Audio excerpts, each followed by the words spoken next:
Открываем его еще раз, проверяем еще раз. Опять крашнулось. 11.55 краш, 11.57 краш, 12.30 краш. Что такое логи и зачем нам их снимать? Всем привет, дорогие друзья! Снова рад вас приветствовать на своем канале. Сегодня у нас 8-й практический урок. Как я и обещал, на нем мы рассмотрим такой инструмент, как Android Studio, и попробуем снять логи с нашего Android устройства.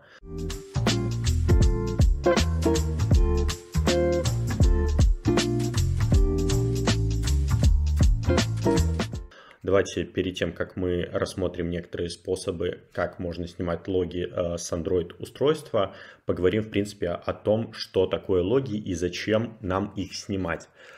Смотрите, логи — это у нас журнал в текстовом формате, в котором же могут отображаться действия пользователя после того, как он повзаимодействовал с системой.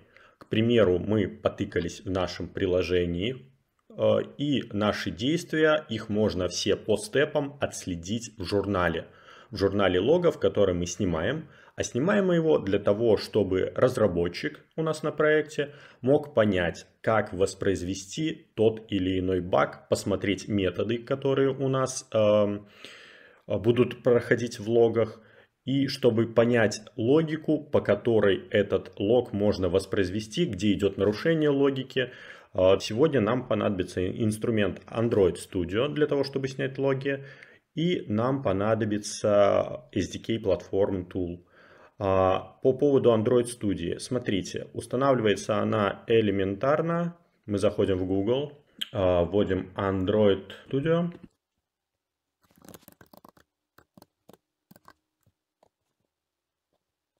Скачиваем Android Studio.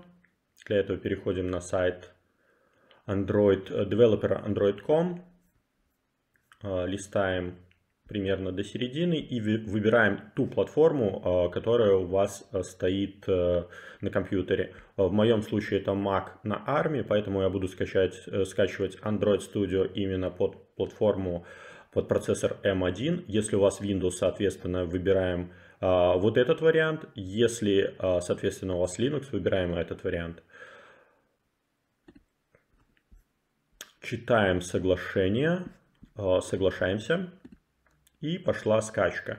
Необходимо будет скачать дополнительно SDK Platform Tools. Пока у нас скачается наша Android Studio, давайте скачаем SDK Platform Tools сразу же. Для этого мы переходим опять в Google, так и вводим SDK Platform Tool. Переходим по первой ссылочке.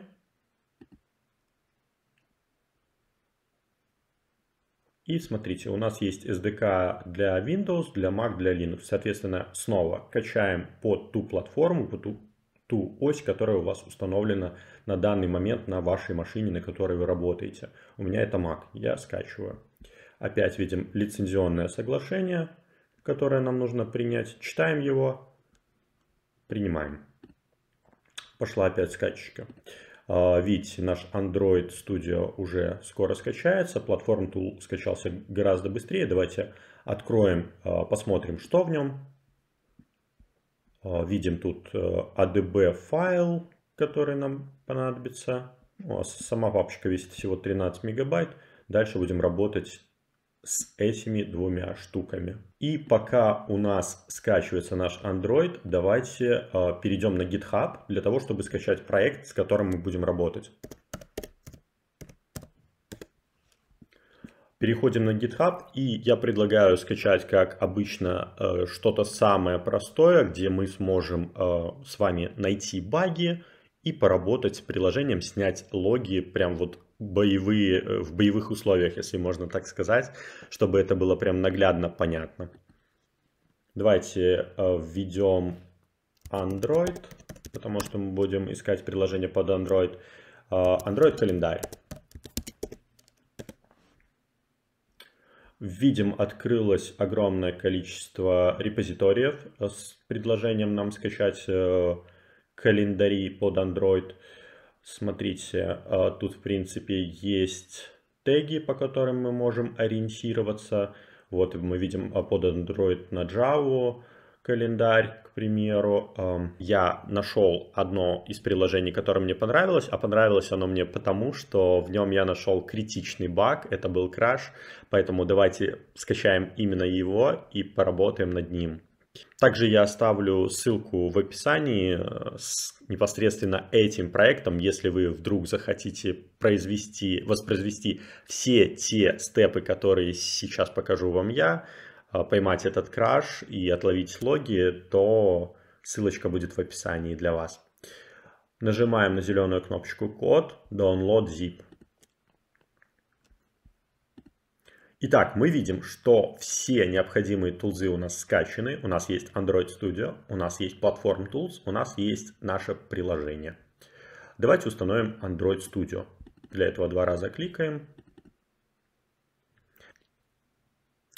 Так, мы видим, что открылся наш Android Studio.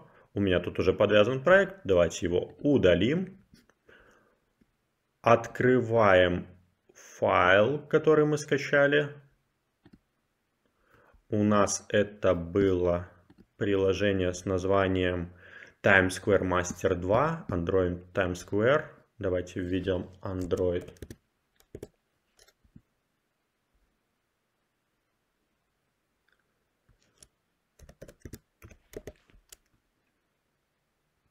Вот это приложение. Давайте его откроем. Растянем окошко. Видим, Gradle билдится. Тут что-то происходит, пока какие-то процессы по подгрузке. Итак, мы видим, что Android Studio у нас подгрузилось. Все хорошо. Билдим проект. Run sample.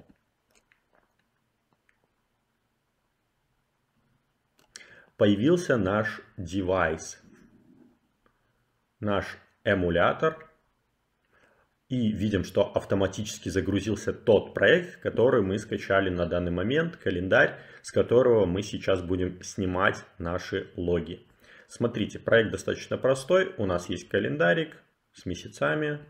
Все красиво листается, все красиво должно нажиматься. Да, видим, листается, нажимается. Давайте попробуем перейти по вкладочкам. Range, Display. Все хорошо. Но есть один момент. Смотрите, если мы нажимаем в приложении Times Square Sample на вкладку Highlight, то наше приложение крашится. Оно крашится. Открываем его еще раз, проверяем еще раз. Опять крашнулось. Окей, значит, тем будет интереснее для нас, а именно с нашими логами. Еще такой момент. Смотрите, по уровням логирования часто задают вопрос на собеседованиях. Если мы говорим конкретно про Android Studio, если мы говорим конкретно про Logcat, то это следующие уровни. Verbose – это debug, это инфо, ворнинги, эрроры и ассерты. Соответственно, если мы хотим видеть все штуки, все процессы, которые происходят у нас на телефоне, а также хотим видеть действия, которые мы воспроизводим на нашем телефоне, то нам необходимо будет выбрать Verbose. Смотрите, сам лог представляет собой запись, в которой у нас выводится процесс в системе, либо какое-то действие пользователя фиксировалось. Смотрите, выбираем устройство, которое у нас будет работать. В нашем случае это эмулятор Pixel 3. Если же нам необходимо снимать логи с нашего реального устройства, то нам необходимо подключить наш телефон по кабелю к нашей машине, плюс перевести наше Android устройство в режим разработчика. Я прикреплю скрины, как это делается. Итак, смотрите, наш эмулятор у нас есть. По поводу второй вкладочки, где у нас отображается No Debugging Processes, нам необходимо выбрать то приложение, с которым мы собираемся работать. Соответственно, наше приложение называется Times Square Sample. Находим в списке именно его и переключаемся на него. Теперь в нашем Logcat будут отображаться данные именно по этому приложению, с которого мы хотим снять логи, в котором мы хотим посмотреть, что у нас происходит по процессам, по работе именно с этим приложением. И дальше мы видим вкладочку с уровнями логирования. И следующая вкладочка у нас поиска, это если мы хотим отследить что-то более конкретно. Итак, давайте убедимся, что наш logcat работает. Нажмем, допустим, цифру 1 и видим, что действительно пошла какая-то информация. Если мы будем нажимать какие-то делать действия в нашем приложении, то, соответственно, в консольку будут выводиться эти самые действия. Видите, да? Консолька стоит. Нажимаю цифру 2, пошли действия. Так вот, если мы нажимаем на вкладочку Highlight, мы помним, что приложение у нас крашится. Давайте нажмем. Видим, что набежало огромное количество строчечек. И в итоге мы видим такую вот красную надпись о том, что у нас произошел error. Причем это был crash error, фатальный. Далее, смотрите, что мы делаем с этими логами. Мы можем их сохранить в формате TXT, просто взять, скопировать, сохранить файлик и прикрепить к нашему баг-репорту. Для чего это делается? Как я повторюсь, чтобы разработчик мог понимать логику и где она может быть нарушена. Это первый способ, как мы можем снимать логи. Второй способ будет у нас через ловлю логов в терминале, через вашу консоль. Если это Windows, то входим в Windows, нажимаем команду cmd, переходим в консольку. У меня Mac, поэтому я нажимаю Command Space, ввожу команду терминал, перехожу в терминал. Для того, чтобы начать работу, мне необходимо перейти в папку с моим Android SDK Platform Tool, который мы скачали. Я нажимаю CD, пробел и перетаскиваю папочку, которую мы скачали. Platform Tool. Оп, перехожу.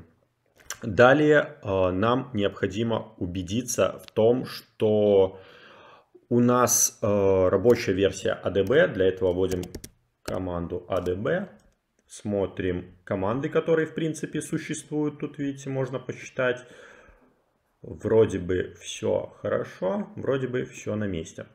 Далее вводим команду для того, чтобы посмотреть те устройства, которые на данный момент подключены у нас к нашей машине. Для этого вводим команду adb devices.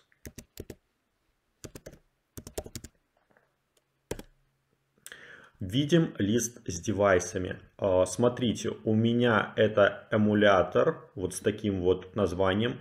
Если у вас будет подключено реальное устройство, то ниже в листе под вашим, допустим, эмулятором или еще каким-то устройством будет отображен номер. Как правило, это куча цифрок. Оно не будет подписано вот так вот.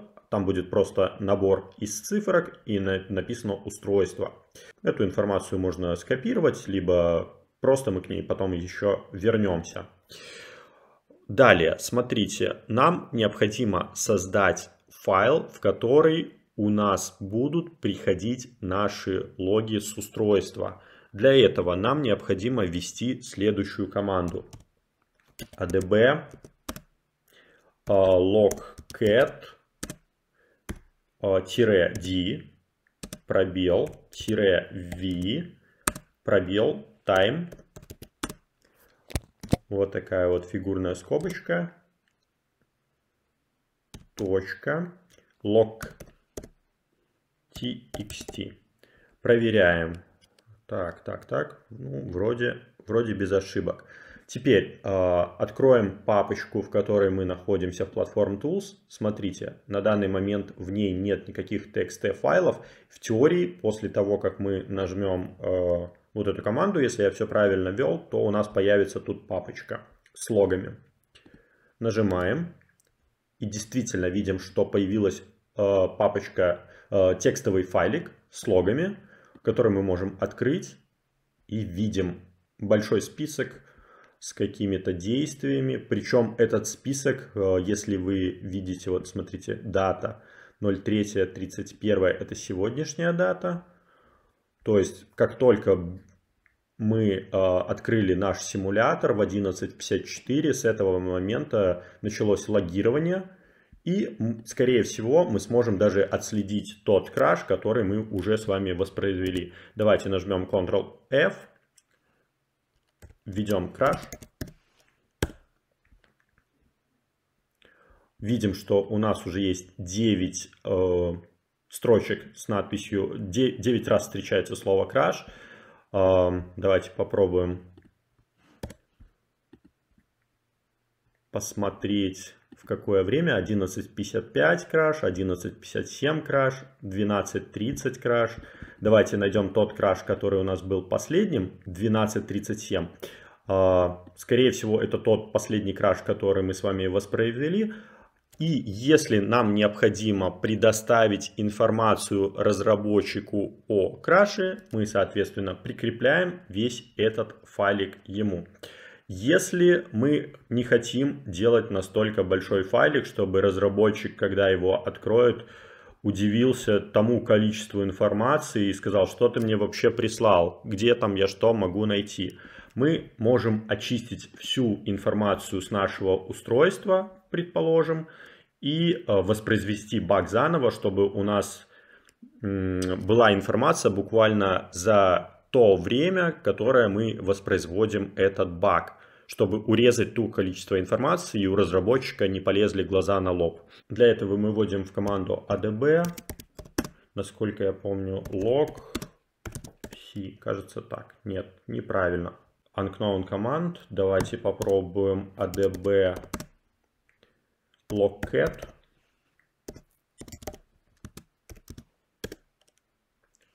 Смотрим, команда прошла. Давайте еще раз скопируем команду, которую мы делали до этого по созданию log файлика. Копируем ее, вставляем. Давайте переименуем на log2, то есть у нас появится наш второй файлик. Он у нас появился, и видим, что он весит всего 12 килобайт. И в нем только та информация, которая происходила вот буквально за ту минуту после обновления, после того, как мы стерли всю информацию. Всего за 1 минутку. Давайте сделаем это еще раз. Вводим команду adb log cat-c. Стираем все.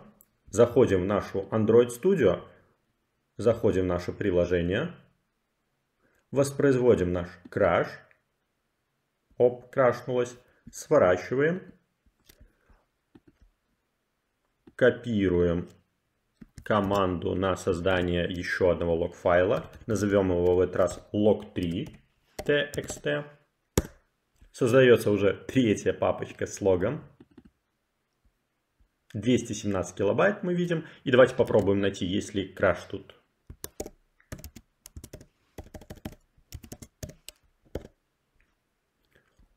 И видим, в 12:45 у нас был краш. Две записи на краш. Это один и тот же краш, просто 2 раза слово это повторяется в разных строчках. Краш был в 12:45 и видны какие-то тут степы по его воспроизведению. Как я уже повторюсь, эти степы будет уже дальше рассматривать ваш программист или тот, кто работает у вас с логами. Также я хотел вам показать еще один способ, как можно отслеживать логи непосредственно через консоль. Мы вводим команду adb копируем название нашего устройства. Повторяюсь, если у нас реальное устройство, то копируем вот эти циферки, которые у нас тут будут в листе. Вставляем logcat и Enter. Смотрите, теперь в режиме реального времени у нас будут сюда выводиться наши логи непосредственно в консоль. Открываем нашу Android Studio. Давайте вот так вот пододвинем. Откроем наше приложение и видим, сразу посыпались логи. Если мы что-то делаем, то сразу у нас тут все это и выводится. Соответственно, если крашим, то у нас выведется сюда и наш краш.